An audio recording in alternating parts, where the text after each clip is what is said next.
Good morning, and thank you for watching our special report as we continue to track Hurricane Dorian. I'm Lisa Greenberg. And I'm Chris Shaw. Governor Ron DeSantis is speaking right now in Tallahassee at the State Emergency Operations Center. Let's listen in live. It is essentially stalled out.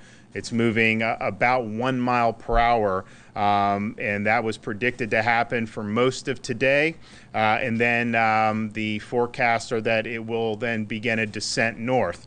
Obviously, when and how that happens is going to be critical for impacts in the state of Florida. But our East Coast certainly is within the cone still. And people need to remain vigilant. If you're ordered to evacuate, you need to do that from Palm Beach County all the way up to Nassau. The Florida-Georgia border, all those coastal counties have issued evacuation orders, and it's important that residents heed those calls. Get out now while you have time, while there's fuel available, and you'll be safe on the roads. And of course, you can go to floridadisaster.org/info for all evacuation updates. I just spoke this morning with President Trump. He's fully engaged in this, and just reiterated that he's going to provide whatever resources we need to be able to weather Dorian. FEMA is fully engaged. Obviously, this is a storm that can impact multiple states at this point, but FEMA is fully engaged here in Florida, and we appreciate that.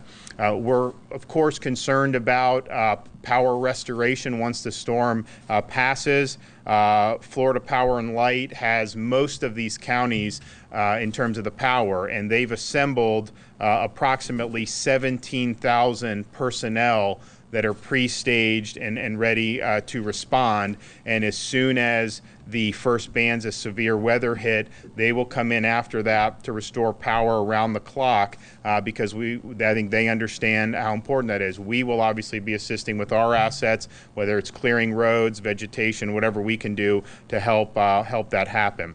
There have been 72 nursing homes and assisted living facilities along the coast that have been evacuated.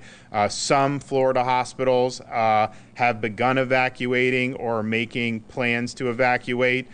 These include Advent Health in New Smyrna Beach and Volusia County, Cape Canaveral and Brevard, Cleveland Clinic South in Martin County, Port St. Lucie Hospital, Good Samaritan Medical Center in Palm Beach, Stewart Sebastian River Medical Center in Indian River, and Halifax Psychiatric Center North in Volusia. Cleveland Clinic North Martin is a partial evacuation. If you're involved with a healthcare facility, continue inputting your emergency updates into our emergency status system. It includes generator, utility information, evacuation status, emergency contact. If there is a need for something and you're updating us, we have people monitoring that all the time. We have people in a variety of agencies that could then respond accordingly, and obviously we want to do that.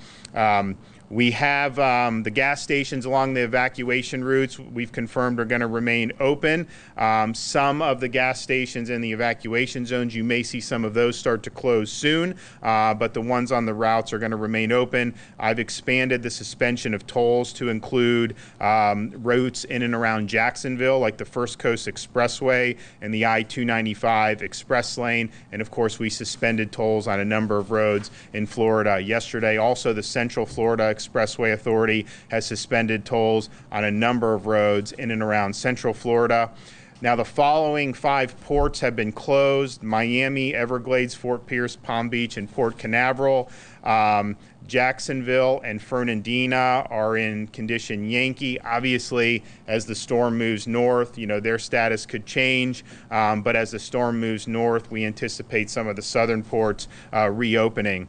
We're still monitoring traffic and have not seen anything out of the ordinary in terms of evacuations, in terms of evacuation traffic, pretty much what we expected. So this has been frustrating, I know, for a lot of people, because this seems like we've been talking about this for a long time, but we are in a situation where the storm is stalling very close to our coast. It is going to make a movement, and the movement that it makes is going to have a lot of impact on Floridians. And so please listen to the instructions, heed the instructions, do what you need to do to keep you and your family safe. Take some questions. Governor, at this point, are you confident that all of the nursing homes that you didn't know whether they had updated with with generators and whatnot, that those facilities are now safe, as in we've gotten the patients out? I mean, are they in a position, the best position they can be to weather the storm? Well, we have, so as I said yesterday, in the coastal counties, the facilities either have confirmed generator availability or that they plan to evacuate.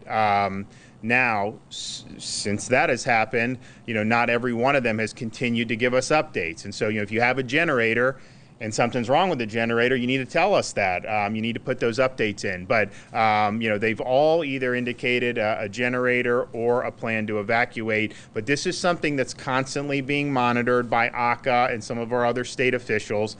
Another thing that ACA is going to be doing is, we have a number of hospitals, obviously, on this east coast of Florida. We're obviously concerned about all of them because it's a sensitive thing. But some of the bigger corporate hospitals probably have more resources to handle this, and so ACA has been focusing on getting updates from, offering assistance to some of the independent hospitals, which may not have as many resources. And so they've been very proactive on that, and I appreciate what Mary Mayhew's doing. With the hospitals that are evacuating, are you hearing they are completely evacuating, and do they send their patients then to the interior counties? Is that the plan? I think it's a mix. I mean, Jared would probably know more. Do you want to speak on that? Sure. Thank you, Governor. So it's a mix. Each hospital is doing different things depending upon where they're located, the type of building, and what sort of level surge they might be expecting. So some are obviously moving out their most critical patients. A lot of times they have obviously sister facilities or they have MOUs in place with other facilities. Governor, how has this storm impacted tourism numbers over the Labor Day weekend? Do we have any idea of how? I think it's too soon to know exact numbers, but I mean, obviously, if I think we started to see possibilities of this earlier in the week last week. I remember initially we're like, well, it's probably going to run over the mountains of Hispaniola, break up, and then everyone will go. It didn't happen. So I think you're obviously going to see some effect of that.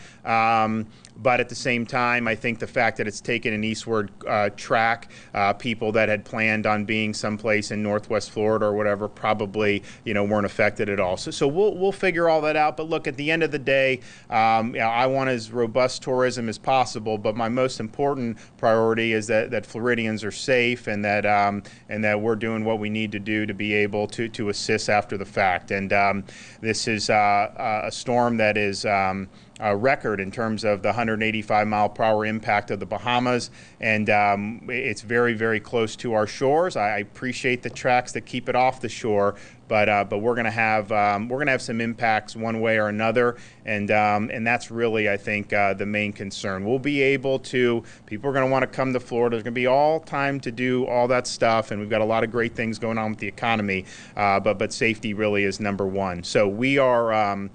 Obviously going to be monitoring this the rest of the day. We have a lot of resources ready to go. The feds have been great. They have a lot of resources ready to go. And hopefully by tonight, we'll have a sense of the movement. And, the weather experts have said once we see the definitive movement north on which path that's on, that's going to allow us to kind of even more concisely and concretely identify the places along Florida's coast that are most at risk. So stay tuned for that. Thank you.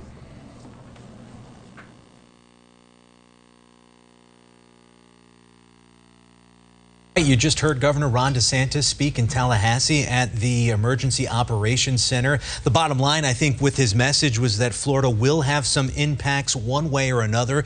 That is a quote from the governor. He just wants especially people on the East Coast to be ready. You heard him say pretty much the entire East Coast of the state has evacuation orders in place right now. So his message to those folks is get out, because whatever happens, if this thing does move north as it's expected to, there will probably still be some kind of impact on the eastern coast of our state. Right, and he did say that 17,000 FPL personnel are at the ready, waiting to go to the specific locations that are the most impacted. However, we are waiting still on this storm to make that turn that we've been talking about. Right now, that storm is still going at 1 mile per hour movement. So as Trent had said earlier, you could essentially outrun this storm. That's how slowly it's moving. Yeah, Trent, we went on Fox 4 Morning News at 4:30 this morning, so it's been about 6 hours, and it's incredible to think that huge storm, that powerful storm, has only gone about 6 miles, right? Yeah, if that. That's maybe generous. And Lisa, not only outrun the storm, you could outwalk this one if there weren't hurricane conditions outside, because it is slow.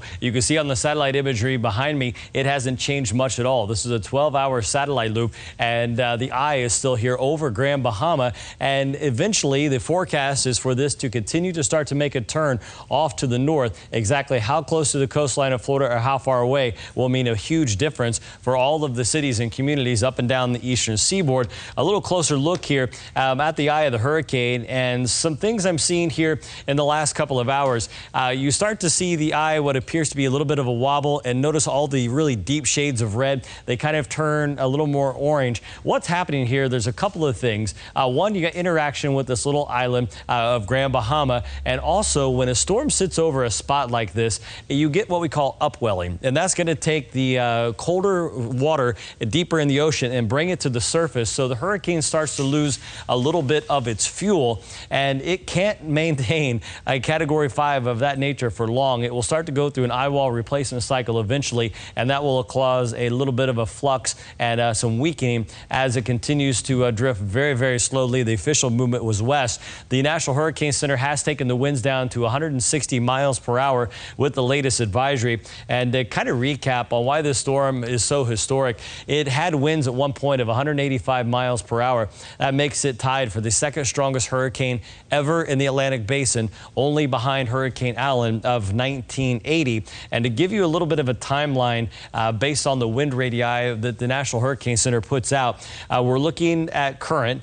And as we go throughout the afternoon, assuming this storm continues to drift off to the west, later on this evening, the closest approach to the Palm Beach County line will happen after sunset, and then the storm is forecast to move to the north. So right now we're looking at about 6 o'clock tomorrow. So when you see me, Chris, Lisa back again, you'll see a hurricane that may look a little different structural-wise, a little weaker, but still a Category 4 and a little closer to the coastline. But usually when we have 24 hours out, we see a lot more movement. Hopefully tomorrow evening the storm gets picked up in that trough and rides dangerously close to the eastern seaboard before making its way up towards the Carolinas.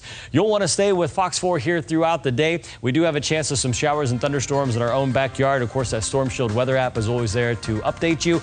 Derek and Cindy will be back later on tonight. Hope you can squeeze out a little bit of fun here in the sunshine on this Labor Day weekend. Stay with us throughout the day, and of course, we'll see you tomorrow morning starting again bright and early at 4:30.